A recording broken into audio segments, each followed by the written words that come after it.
Loren, I think we're going to be on the air in a minute. Here we come, folks.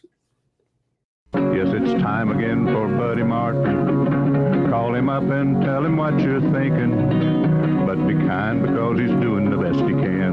Better, stronger, faster. Mama says that alligators are ornery because they got all them teeth but no toothbrush. Hey, what if the voice calls while you're gone? Take a message. Bye. You ready, champ? I'm ready for this my whole life. I'm incapable of small talk. But that's why you love me, right? Kind of intimidating to be in the presence of so many great athletes.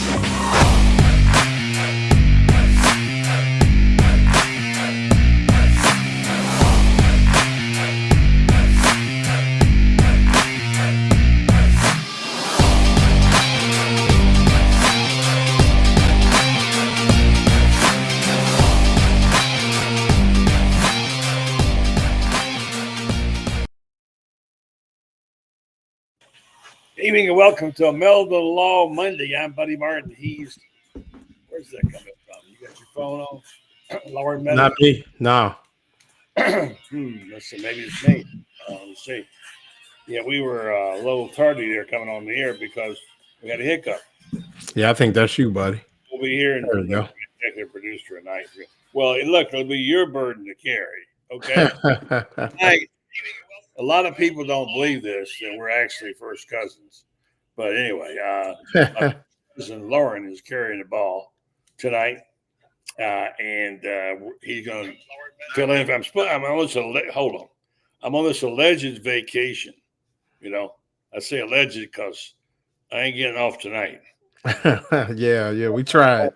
Loren's scheduled to be on his regular show, Lowdown, and that show is going well. But before I go any further, I just want to say a couple things. I'm in Ocala.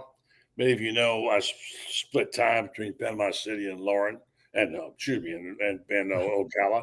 I was thinking Loren coming to Ocala, but he didn't make it this time. A lot of things going on with everybody. Loren's got a new job, and he ain't leaving us. He's lifetime. No, I ain't going nowhere. Got no chance to get down here. We got it all. We got pictures. Okay, he ain't going anywhere. My plan is that he'll be hosting the show tonight. I'm going to be in. They let me on for a couple of minutes, and then they will kick me off.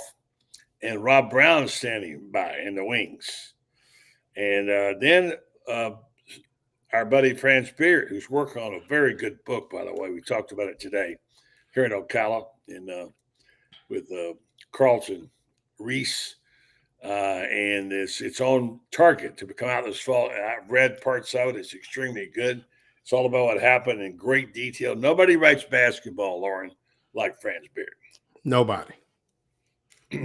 I mean, Franz is obviously, we talked about the book, but just, Franz and maybe imagination isn't the best way, but his creativity, his ability to tell stories. I'm a big hip hop fan, and you have storytellers in hip hop and you have storytellers in journalism, and Franz just has been able to capture so many moments, but in particular, this year where the team kind of came out of the blue. I mean, people expected them to be good, but as the season went on, it was almost like Franz was able to keep up with the growing momentum and be able to say the right things, ask the right questions. And, I'm really excited to see. I mean, for those that read Franz on a regular, and I know a lot of us do, really looking forward to this book and what it's going to be, because I think it has the, be one of the best. I mean, buddy, you've penned some of the best, books in Gators athletics, and I think that Franz will be able to do the same thing with.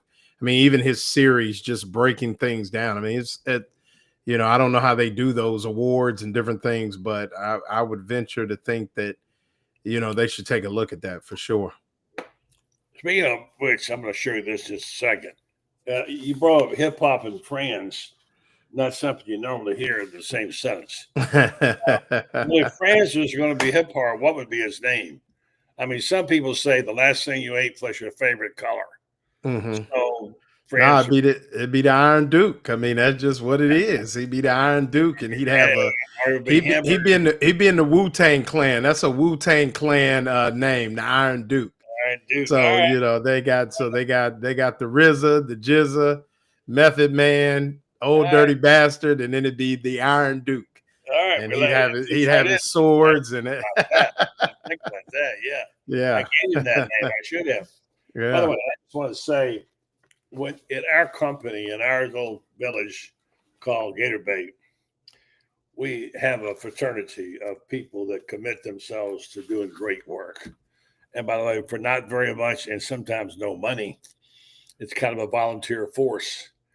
And people are committed to a principle here about what we're trying to do. They believe in what we're trying to do. Loren being one of those.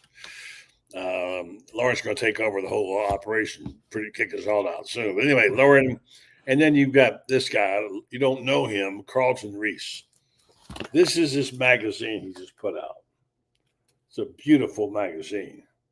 And he is also the publisher, starting a publishing company, which will produce and publish Franz's book. Loren, I mean, I got to tell you, this guy is one of the most talented people I know.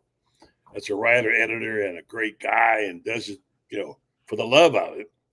I'm not saying this because my story's in here, but this is the story I wrote about. You want me to do about my class reunion, which was many, many years ago. Okay. And it's called Okla Stories. I write for him. And it's like 4 times a year. He does it. I'm just really proud of Carlton, what he puts into it, how much he cares for the written word. So I want to say my shout out to Loren, to Carlton Reese tonight for all the things he does. And and by the way, the book is going to have a lot of Chris Spears pictures, and you know what we think of Chris, the great job he does for us. And I don't know, it seems to me like a special group of people we got here, Loren. Yeah, I mean, you talk about guys like Carlton, Franz, Chris Spears. I mean, shout out to Dan Bond who comes through in a pickle. I mean, we just happy. I mean, the thing for me is about, I think we try to conduct ourselves with journalistic integrity, try to keep the people entertained. You see people out in Gainesville and they're always complimentary of the work that we do here at Gator Bait. And yeah, I mean, guys like Carlton, Chris Spears, I mean, his eye for some great pictures. I mean, I gave Jaquavion Frazier's, I showed him a picture that he was in there signaling first down, Ocala guy, and it was just a great pick. I mean, nobody else, you don't see that pick anywhere else, and it was just a great pick. Had Graham Mertz in the background. I mean, it's just a great eye. And yeah, I mean, just what we do here, I think, is just built on honesty and integrity. And yeah, I mean, it's a great group of guys. And forget about the money and things like that. We do it for the love of sports, the love of the Gators. I mean, let's face it. I mean, we try not to be homers, but we are. And yeah, I mean, it's just a great group. I mean, great group of guys.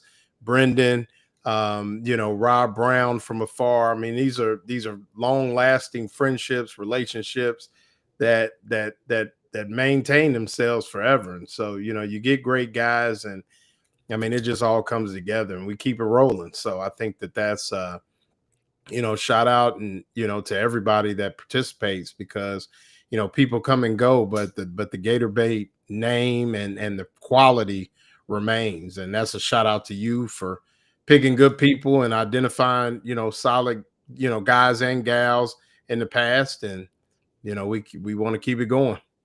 Yeah, thank you. It's a nice words. And by the way, we're going to have just a minute. Rob will be here. We started on we want to leave Rob out. It's been an important addition, and we want to bring him in here just a second. So you'll be carrying the show tonight. I tell people to wait and talk baseball. That's him. The baseball team is going up to South Carolina. Yeah. I wish they'd gotten the host. They didn't. And the softball team is going to Oklahoma, which is kind of like going to the death chamber. But nonetheless, I watch so much baseball. I think I watched 10 baseball games during the tournament. Wow. I just kept watching it. And so a bunch of baseball games. And so proud of what Florida did. And so much, and the level of baseball is so good in the SEC, as we know. We have all that information. Franz has got it. He's got every district, every game or whatever. He'll go over that with you at 9:30. Meanwhile, Rob will join you to talk about Greg Sankey kind of getting a little bit hot under the collar today in Destin. Not wanting to hear some of the stuff people are throwing at him. You'll talk about that here on Meldon Law. And by the way, the people that we have as sponsors fall right into that same category. Absolutely. They're invaluable. And their support has been invaluable. And nobody more than Meldon Law. So let me just say that Meldon Law has supported this program for a long time. We are so grateful for what he does for us and what he does for the University of Florida. Nobody was happier than him when his buddy Todd Golden came out of that whole mess he was in and had a national championship team. And Jeffrey Meldon got a chance to go. You were there. He went to Raleigh and went out to Texas and on to California and Texas. He got to share that. And I know he was showing me some pictures of he and the coach, and they were very tight. So happy for him, and thanks for all the things that Meldon Law does for us. They do a great job, and they also happen to be my attorneys. I have a lawsuit going right now, and they're involved in it. And if you happen to need one, I would suggest that you get on the phone and call them at Meldon Law. And of course, they're located in Ocala, Gainesville, Williston, Lake City. And you want to talk to them before anybody else, because one thing they won't do is they won't back down. It's time to go get this other guy here, your partner in crime. Yeah. And he's been on the air a lot lately. I see him everywhere I turn around. That would be Rob Brown. What's up, Rob? I'm going to say goodbye to you guys. All right. Looking at all this stuff. Before you go, buddy, let's send a shout out to all our fallen veterans on this Memorial Day. Like I said, we don't do politics, but we do patriotism. And for me, next week I'm gonna be actually out in France going to the D-Day beaches. So it's in France, right? Memorial Day, yeah, it's in France. Yeah, Memorial Day will hit a little different, obviously, when I'm there, but looking forward to it. And thank you to all our veterans, but unfortunately, the ones that didn't make it home, happy Memorial Day, and we're thinking of you. Yeah, I mentioned this, and I'll get out of here and let you guys go. My Uncle Harry was quite a man. He was in the Army, and he was injured out there. He was wounded. Spent quite a while in France. He kind of came home with some Braden. But back in those days, they didn't have CNN. They got your news on the newsreels, the book and all that. And he went to the movies while he was home, and he saw himself walking in front of a tank in Normandy. He was one of the ones there who defended us. So, yeah, all of our veterans, thank you for your service. Thank you for what you've done. We want to always remember that. Thanks. And I'm going to say, Rob, good evening to you, my friend, and good night. I'll see you later. Friends are joining you guys. So I'll duck out and let you guys have a good show, and looking forward to it. I'm sure you got a good one. All right. So. All right, Rob, how you doing, man? Good. Just trying to make sense, and looking at all these brackets, the NCAA tournament, the SEC 13. How about Texas A&M plays for the national championship last year in the World Series, loses. Next day, loses their coach to Texas. Comes in preseason number 1, stays number 1 for 3 weeks, falls apart, and doesn't even make the NCAA tournament. That's how competitive this league is. Yeah, it's crazy, man. I mean, you look at it, like I said, softball and then baseball. I mean, the baseball is unbelievable. I mean, I think that, Buddy kind of said it. He watched about 10 baseball games this weekend, and just the level of talent.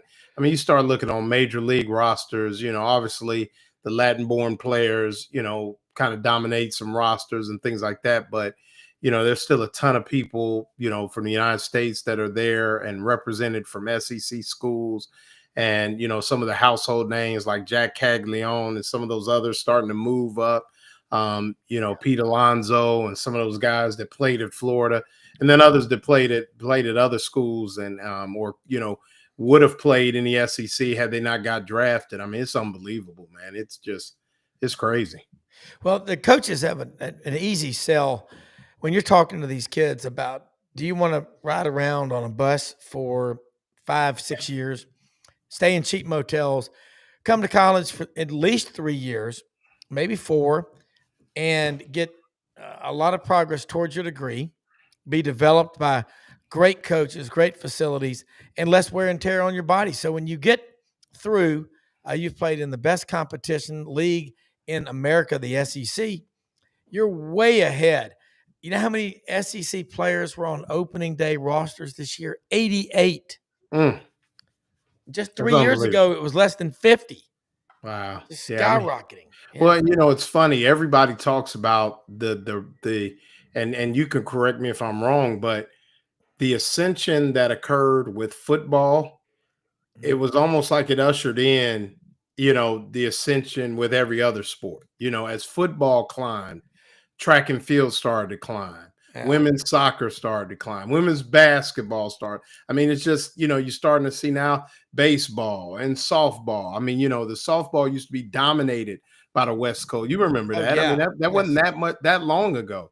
The West Mhm. Coast schools dominated, and now you see the SEC. I mean, littered with big time. I mean, I think it's, what is it? Let's see, Tennessee, Florida, Ole Miss. Well, you got Oklahoma, Texas. I mean, just a number of the Tennessee. I mean, it's just a number of teams making the trip out to OKC. Even though Florida, I mean, you look at Florida going to Conway, South Carolina, to Coastal Carolina, you would have to think that with a regional with Coastal, East Carolina, and Fairfield, that the Gators would be right there to possibly move to a super regional, if they can get the pitching together and hang in there. I think Coastal's, 16 seed. So right there, I mean, to be had by the Gators, but just the competitiveness of, you look at Vandy, you talk about getting a degree. I mean, how could you get a Vandy degree and you're playing baseball at Vander? I mean, it's just unreal. So I think that when you look at it, Rob, yeah, like you said, you hit it right on the nose. It's just crazy right now. Well, your NIL, you look at it, if you're at Florida, Vanderbilt, you pick the SEC school, your level of competition so much stronger. Mhm. And every night you're playing that 30-game conference schedule. Hell, Georgia Tech won the ACC, but they didn't even get to host a regional. Mm. Well, you win the SEC regular season, which Texas did. They're hosting. Vanderbilt wins the tournament, and they're the number 1 overall seed. Right. So that, unlike in basketball where it really doesn't seem to help you, it definitely helps you in baseball. And of course, you're playing Oklahoma buddies, right? I mean, you're walking the green athletic mile when you go out there. Patty Gasso, Oklahoma, going for their 5th straight College World Series in softball in Bricktown, right. Oak City. That's an exciting sport. I find myself going back and forth with baseball and softball. Right. And I'm not going to make the mistake of saying the women's softball, because there's no beer gut league for the men. Yeah, it's just softball. Yeah, it's just softball. It's softball. Yeah, I just say softball. Men's softball. Yeah. You didn't say it, but I catch people. I tell you what, I think Florida is so good in everything. 268 SEC championships. So over 100 more than the second place program, Georgia. But how many College World Series is Kevin O'Sullivan? 7 or 8? Yeah, something. I mean, friends with, or Dan Bond, get Dan Bond on it. But you get lost in it. You know what I'm saying? It's like normal. It's just a thing. Like, it's like Mouse Holloway and track titles. I mean, you 14. you just get, I mean, you just get lost in the, like I said, it is the everything school. But, speaking of the SEC, did you see where Sankey kind of fired a shot across the bow a little bit to the other conferences, where I guess it was insinuated that the expansion of the SEC and maybe pulling from teams that geographically may not be considered. I guess that was the rallying cry that, they want the SEC to kind of stand down for what would be considered good for college sports, I guess, is what I gathered. Well, this league has a contiguous footprint, as evidenced by the map over my left Correct. shoulder. Yeah. Yes, Yeah. yeah, there we go. Yeah, I'm looking backwards, Loren. Right. No, I got you. You on it. You got it. But look, it's all connected. And I have this theory. The next time the SEC expands, they're going to grab Notre Dame. Because Kentucky and Indiana, you know what they call it up there in Louisville and Terre Haute and Evansville, Kentuckiana. That's what they call it. Right. On great radio stations like 840 WHAS Louisville and 700 WLW Cincinnati. Of course, you probably grew up as a kid listening to Marty Brenneman, Cincinnati Reds, the Big Red Machine. Like, no Nuxall. God, that's what hooked me to baseball. Right. Loren, look, you got to say this. There's not a better sport on radio than college or Major League Baseball. Is there? No. I mean, it's nostalgic. It's timeless. I mean, yeah. I mean, you know, many of the great calls of the historical times have always been by radio people. And yeah, no, it's hard to beat baseball on the radio. Yeah, and I'm with Robert Turner and David Arnold. I don't want any more expansion. Right. Yeah, me neither. Yeah, no, I mean, not I'm at not all. advocating. No, I'm saying, no. At the SEC, the footprint, the contiguous footprint is what makes it work. But look, let's go back 102 years. 1923. 23 schools in the Southern Conference. My friend Richmond Weaver up in Greenville, South Carolina, is working on a documentary, 100 Years SoCon, the Southern Conference. And Richmond, I'm going to get him on this week. Richmond's really, really good. He covers Clemson, but we had 23 from Virginia to Texas, pretty much everything in between. But that in 1933 broke away SEC. 1953, ACC, Southern Conference. 16 is more than we probably need, but all these schools have that Southern identity. Yes. That's your key. And you look at a program like Ohio State, and you know that state, you're from there, but they're built and they run their program like an SEC program. Yes. Forget what happens. I don't give a damn if Ohio State's 1-10 in bowl games versus the SEC. That's a meaningless statistic. What matters is your record against Ohio State in November. All right.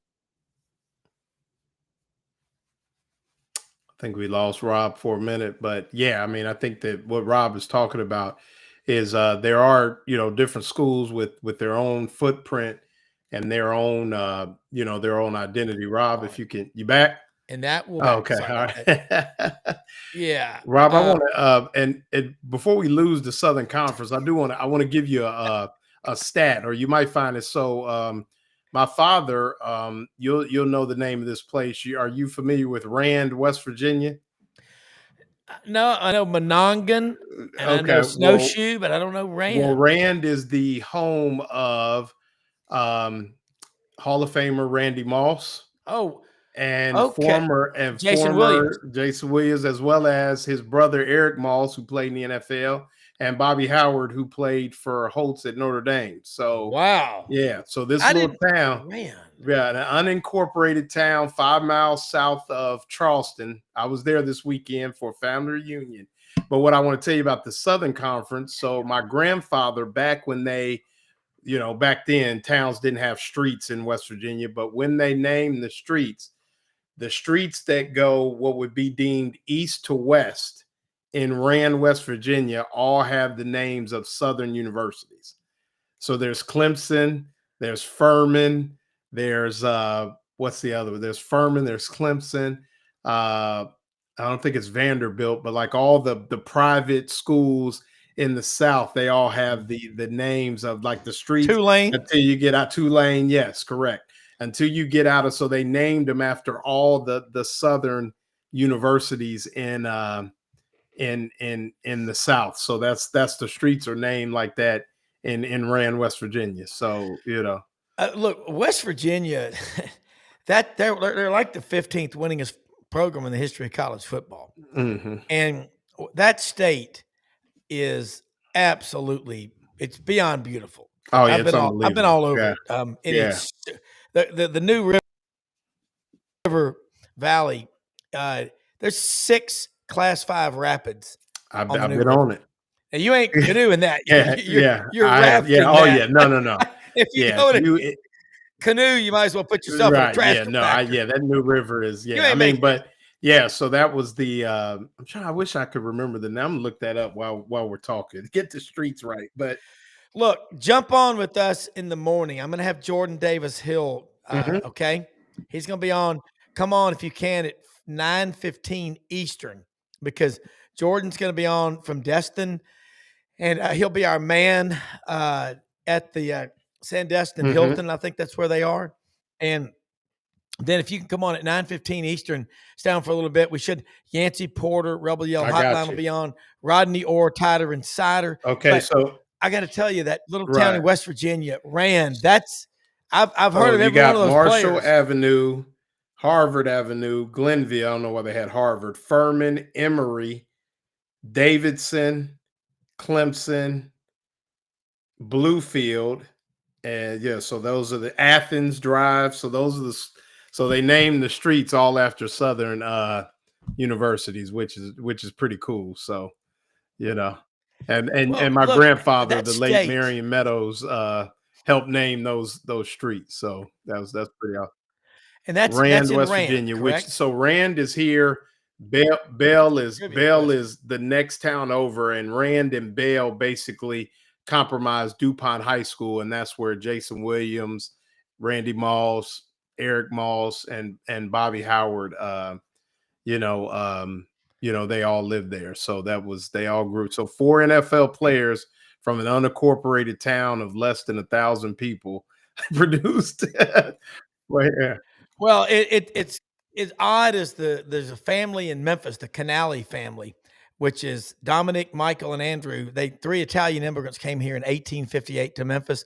One family alone had 4 of the boys play in the NFL. That's awesome. I mean, but here's something else crazy. You're talking about West Virginia. You like snow skiing, you can't, in the east of the Mississippi, in my opinion, you can't get a better value than Snowshoe, West Virginia. It's got a couple of black diamonds up there. I'm telling you, they got it's called the Allegheny Snow Trough. It dips down from Lake Erie or whatever, over 200 inches of snow a year. Plus, they got the machines. Damn.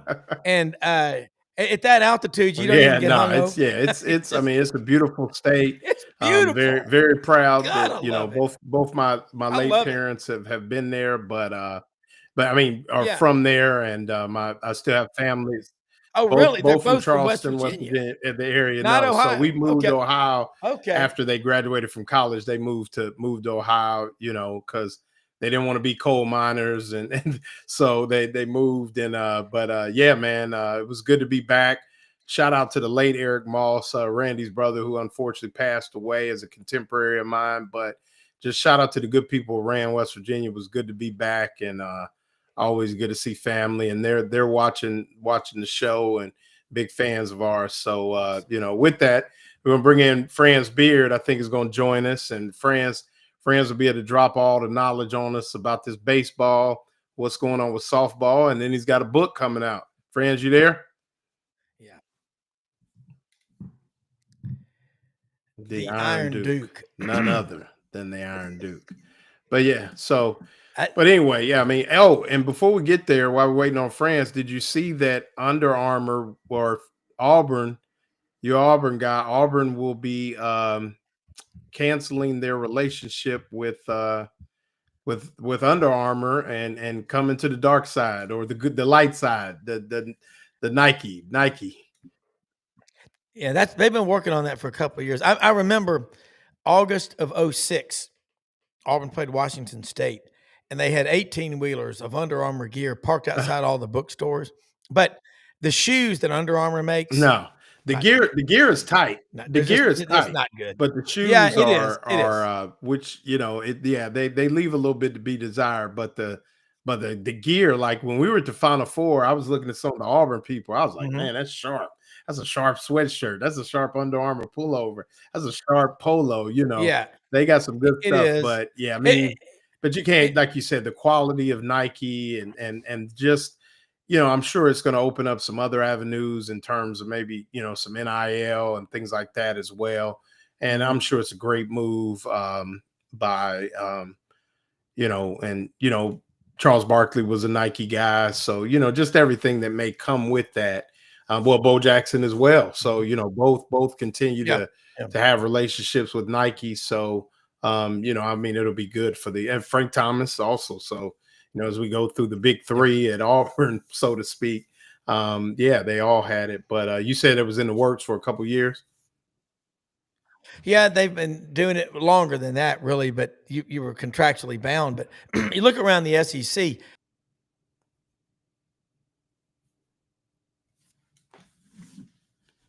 Still missing. I guess we're missing Rob again, but. All shoes were just not good. I don't know. Get my audio up here for a second. Waiting on Franz. He must have been some technical difficulty. I want to mail. Here he is. He want to talk some baseball.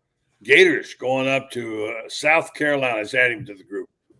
What's up, Franz? Hey guys. We talking gear for a minute. I don't know if you saw Under Armour switching to Nike.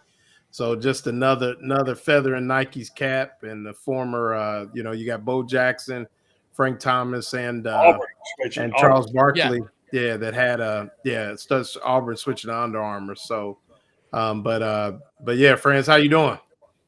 Another day in paradise, guys. All right, how you? So before I go, I want to say, tell Franz about his new hip hop name. The Iron Duke. The Iron Duke. If Franz was in the Wu-Tang Clan, that would be his hip hop name. I said one of the great storytellers of our time is Franz Beard. I said I like hip hop and I like storytellers. And Buddy said, well, what would Franz's hip hop name be? I said the Iron Duke. He'd be part of the Wu-Tang Clan.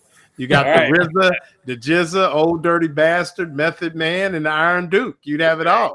Ghostface Killer. You'd be right there with right over the top of my head.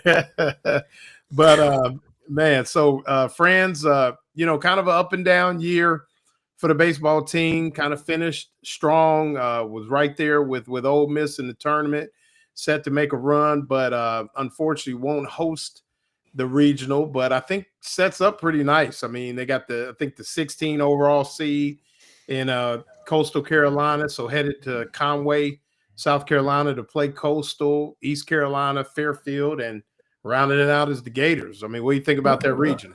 Well, Coastal's the 13 seed, and they'll play. If they win, they're going to go to Auburn, which is if Auburn wins, though. That's if Auburn wins. Auburn's going to win that regional. Auburn will win. They better that regional. It's going to set up but Florida's, Coastal's got some pitching. My goodness, Coastal is second in the nation in ERA, and they're going to start a lefty in game one. And this is the thing. Everybody can say, well, it's Fairfield. You got to pitch your ace game one in any regional. And the reason you got to do that is because you cannot afford to go straight to the losers bracket. Yeah. It's the format's really good if you can because you can get through this thing with 3 pitchers and 2 relievers. If you get into the losers bracket, now all of a sudden you've got a lot of pitching you got to come up with, because you're talking about you got relievers, etc., like that you could be playing 5 ball games, and 5 ball games, it just doesn't cut it, because let's say you win your first game and let's say you lose the second one. Then you got to win again that day, and then you got to win 2 the next day. 5 games in 3 days is, I mean, I realize these kids play multiple games when they're playing travel ball, But at this level, with the kind of arms you're facing and everything like this, and the kind of talent you're facing, it's a real struggle. I mean, you better be ready. And I got to tell you, Coastal's got a lefty. My gosh, he is so good. He pitched a game earlier in the year. He had like 19 strikeouts in 7 1/3 innings, and that was against let's see, what's his name? Jacob Morrison's his name.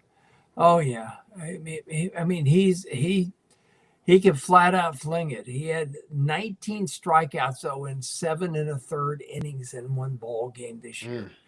And that's pretty stout. Right. Now, didn't Coastal win it? When did they win it a couple years back? 2015. They won it in 2016. Okay. 2016. Okay. 2016. They beat the Gators, who were number 1 in the country at the time. I mean, my goodness. This is a really thing. The guy I'm thinking about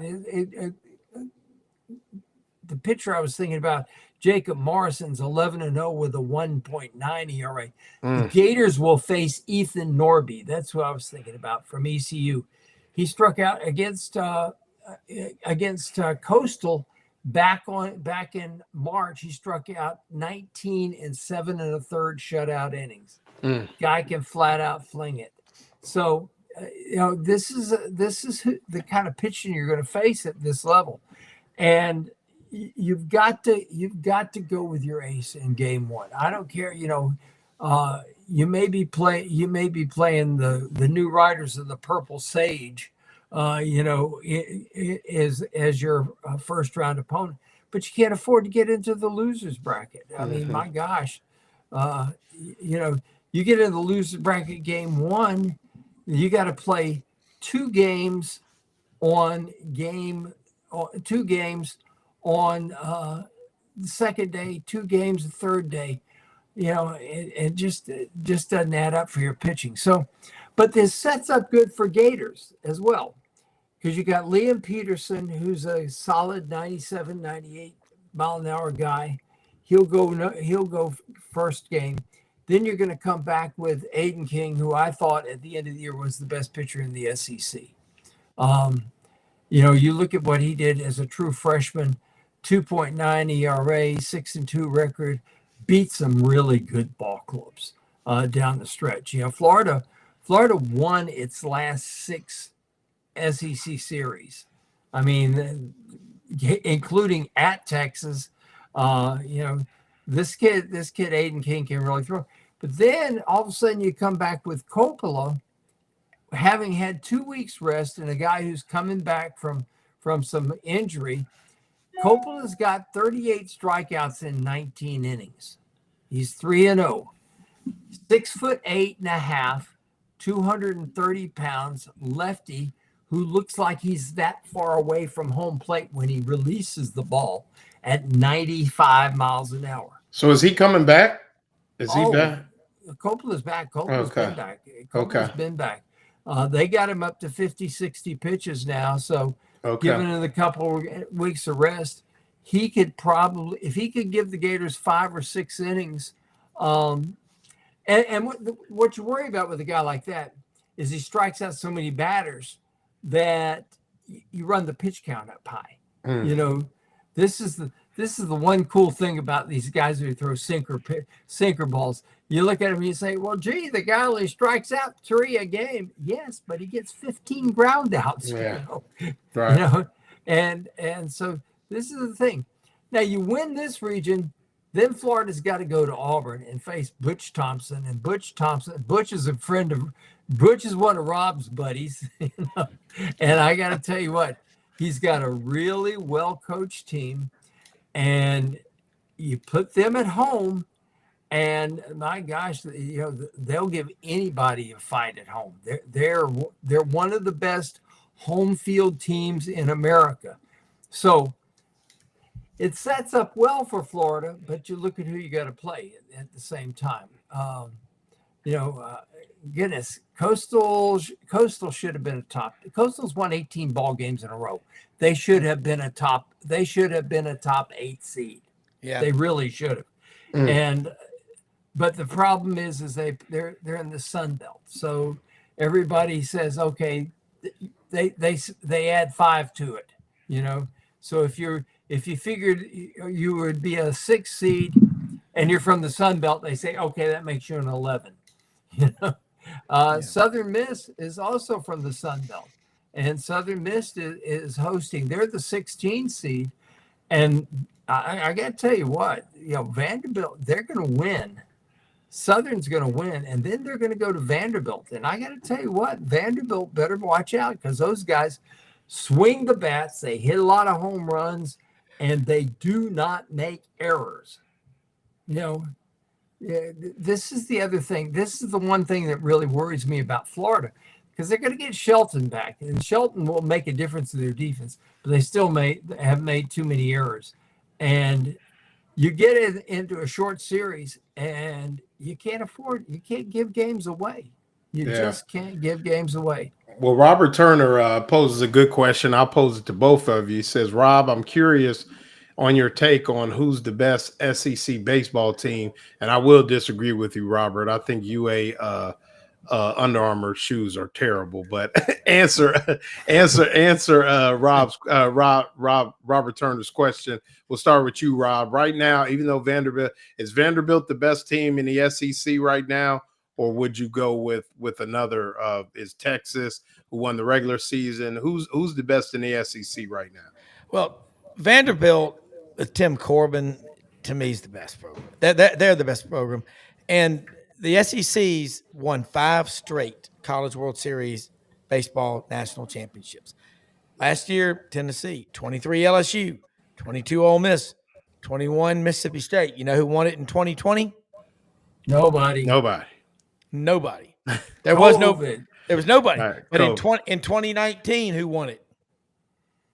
Vanderbilt. Vanderbilt. 2018 was somebody, and then 2017 was Florida. Yeah. 2017 was Florida. And so 2 questions I got to ask. Kumar Rocker was pitcher of that in 2019. Really good. I don't know what happened to him in the majors.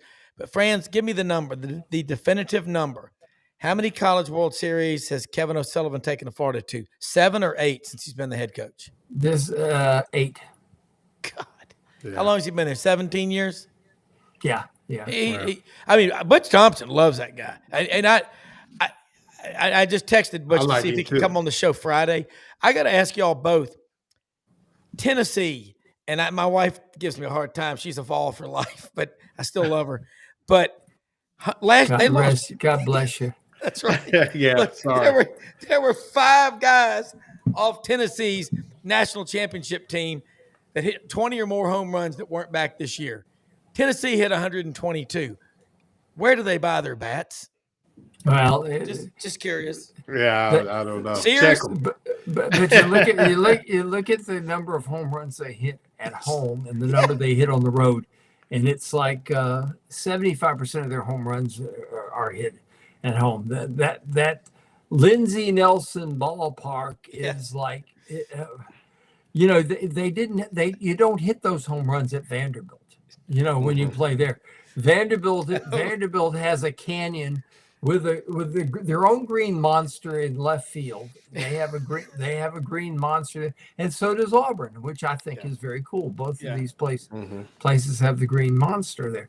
But Vandy has a park built for left-handed pull hitters and pitching that can get people to hit straightaway fly balls into the Grand Canyon in center field. Yeah. And Tim Corbin is absolutely unbelievable at recruiting these guys. Now, who was the pitching coach at Clemson back in the year 2000? Kevin O'Sullivan. Who was the third base coach, the bench coach on that same team? 2000? Yeah, Tim Corbin. Mm. Good Lord. And the current Clemson, and the current Clemson coach was the first base coach. And wasn't my former neighbor David Kopp on that roster, who coaches for Sully now? I think he was on the pitching staff at Clemson during that time too. So who's the best in the SEC in your opinion, Franz? Florida. I mean, Florida is the most consistent team in the SEC, but the best program right now is Vanderbilt. No. I'm talking about right now, this year, right now. This year, Vanderbilt. Okay. Yeah. Vanderbilt. I was going into the tournament. I think that's what Robert was asking. Yeah. Okay. In your opinion, who's the best team in the SEC right now? Vanderbilt, and the reason being is they've got the most pitching of anybody. They've got more quality, and when I mean quality arms by them, they will not bring in guys that will walk you, and that's where their difference is, and that's their difference every year. I don't know what it is that happens there. Maybe they put these guys under some sort of Manchurian candidate brainwashing that says you will not throw a ball to anybody under any circumstance. But these guys get out there and they just absolutely pound the strike zone. You don't see Vandy pitchers coming up with having a ball game when they suddenly walk the bases full. Doesn't happen with those guys. And the other thing that doesn't happen with those guys is they don't make errors. This team particularly, I don't know if you guys watched the SEC tournament. Vanderbilt's infield made play after play. I mean, guys hit rockets, and these guys just sit there like, oh, over the first, and it's out, and it's unbelievably how good they are. So who we got in that Conway Regional? Are the Gators? We're gonna see the Gators on the plains, or you think? I think the Gators will win that game. Will win that tournament, and the reason I think they'll win that regional has everything to do with the fact that they're going to get East Carolina, and I think they beat East Carolina. I got to tell you what, even though East Carolina is going to go with Norby on that first day, I think Florida will get to them and win that game. And then you're going to have to face the Chanticleers in the game too, and they're going to have played Fairfield, and now Fairfield's one of these teams that they're unknown. They didn't play anybody. That's the problem. It's kind of like UConn came down to Florida a couple years ago, and they hadn't played anybody, and so you didn't know how good they were. And next thing you know, they're taking Florida to an extra game at the regional. And this is a year that Florida makes it to the championship series in the College World Series. And by the way, has anybody paid any attention to one Jeffrey Allen Caglione? Yes. Who has hit 5 home runs in the last 4 days. Yeah, he hot as a firecracker. All 5 of them more than 400 feet. Right. No doubt.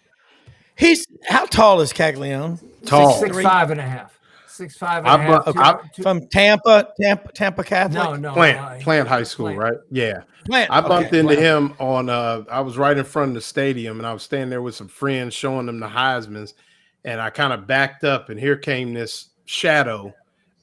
And I was like, and then I was like, oh my God, that's Jack Caglione. I mean, I didn't even, and they were like, oh, we thought he played basketball. I was like, nah, he's first baseman on the, or they said, I think he played tight end or something, which I think he did play tight end in high school.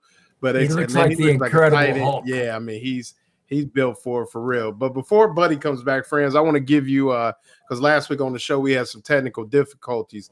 Really want you to, give us about 5 minutes of the book that you're working on with Buddy. I know Carlton Reese is publishing. We're gonna have some pictures from from Chris Spears, who is going to be unbelievable. But just break down, really grab us for the next 5 minutes or so before Buddy comes back on about, really take us inside this book and just what being in Raleigh, being in San Francisco, and then ultimately being in San Antonio, and where that, what you've already built with your love of the game, but those experiences as well? Well, I'll start with the fact that I had breakfast one morning back last summer with Todd Golden, and the three words I remember most from that conversation that we had over breakfast was, "We've got some dudes." Whoa. Mm-hmm. You know, that's 4 words, isn't it? That's yeah, right, but so right? yeah, we get Yeah, it. but who's counting, right? We got dudes. There you go. He said, "We've got some dudes." Yeah. And, you know, he was right. They did. And here's what made this team so great as we follow it through the season is he had the balance of front court, back court guys. He had the extra guys there that he could beat you with the depth. Either way, okay? You're shutting down the front court. He's got 3 guys on the back court and the depth to go with it to beat you there. You shut down, and there were games like that. There were games when his backcourt guys were just kind of there for show, and because the front court guys did it all. And then he has a guy like Will Richard, who, the thing I'll always remember about Will Richard is the last 4 minutes of the game with South Carolina. The Gators are down 14 points, and he won the ball game. Literally won the ball game. The Florida was ahead 4.8 seconds in the entire ball game. The entire ball game, the 4.8 seconds happened after he scores the basket on a layup. And the thing that made that layup so incredible was Alex Condon has the presence to stick his hip out, and he picks off the guy. He picks off the guy that could have blocked the shot, and that was an instinctive play. Now I'll fast forward to the championship game in San Antonio. Alex Condon, flying through the air goes Walter Clayton Jr. The ball goes on the floor, and who goes diving for it? Condon. I asked him in the locker room after it. He says, it was all instinct. He says, he asked Clayton, why'd you do it? Well, this is what we practiced. It was instinctive. And they practice going through the air at an angle to make sure the guy doesn't get the shot off without fouling him. These are the kind of things that you pick up over the course of a season. These are the kind of things you pick up in practice with a coach that understands that it's all in the details. Everybody's got talent. The Southeastern Conference, I don't care who you play, everybody's got talent. Florida and Auburn made the Final Four because they had probably the 2 most detail-oriented coaches in the Southeastern Conference, right up there with John Calipari, who's a great, great coach. And trust me, if we hadn't seen the end of Arkansas, they're going to be really, really good. But these 2 guys are so detail-oriented. They teach little things like this. I mean, Walter Clayton Jr. goes in there. It's a combination of the details, the instincts. I'll go to the game in San Francisco against Texas Tech. Walter Clayton Jr. comes in there, and he misses a 3. Tommy Hawk gets the rebound. Walter deliberately takes it into the corner, knowing that they're going to draw the double team. Instinctively, Tommy Hawk goes to the wing. Walter buzzes it right there to him. 3-pointer. All of a sudden, it's the 9-point game's a 6-point game. Mm-hmm. Next time down the floor, Walter drives the double team, flips it to Will Richard. Richard over there. Tommy Hawk has again instinctively gone to the place where he knows that there's nobody covering because the double team all went with Walt. Another 3-pointer. Then all of a sudden we come down the court and Walt hits gosh, how do how do you describe shots that come, you know, the guy Curry and Curry's house. That's what it was. the guy sitting behind me, who's a Gator, and where we had the press row, and there's this guy sitting behind me, and I wish I'd gotten his name and everything, because Walter hits the first one, he says, "Holy," and you can figure out the next word. Then comes the one when he dribbles in there looking for a layup. The layup's cut off, so he just bounces back to the basket, turns and shoots. Never looked at the basket, just turned and let it fly. Nothing but nails there. Boom, right in there. And the guy behind me says, "Man, he just pulled that shot out of his ass." Well, it wasn't there, but he pulled it out of the air, and it came from having cojones this big, because this is the kind of thing that I hope people will figure out in this book, and what I'm trying to do, particularly these last 3 weekends. You know, I lead up to the last 3 weekends, but actually the 4 weekends, because starting with the SEC tournament, this is when this team went from really, really good and turned that corner to greatness. And at some point in time, great teams make a decision that it's time. 2006, Florida has lost 3 games in a row. They make a decision on the flight back home. This has to stop now. By the way, that's exactly what I'm going to say. It's time. This is going to stop right now. Okay? I got to add one more thing. Go make it quick. 2007, they're in a slump.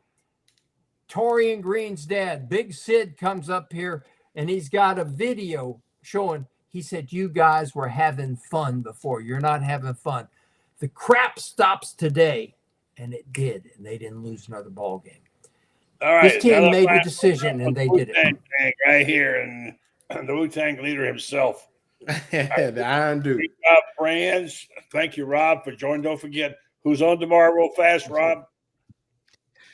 Jordan Davis Hill covering Georgia, Loren Meadows covering the Gators, Yancey Porter covering Ole Miss, Rodney Orr covering Alabama, and we'll have executive producer Brendan Martin covering all 16 SEC schools. We love them all. All right, and I want to thank this guy for covering for me tonight. I got a little time. Didn't get the full vacay in, but you know, a little bit of the time. And Lauren, don't forget Lauren's show, Lauren, tomorrow night. Check us out. Check us out. We got my man up there in the corner, my road dog, Rob Brown. We'll be doing a little softball with Kyle Crooks, and hopefully trying to get Jacob Rudger of Baseball America on tomorrow as well to talk a little bit more baseball tomorrow night. But that'll be the lowdown with Loren Meadows, 9:00 p.m. tomorrow night. All right, very good. Thank you, guys. Good job tonight. Appreciate it. All right. I want to tell you folks, we go off here tonight about our good friends at Titan MRI and Imaging.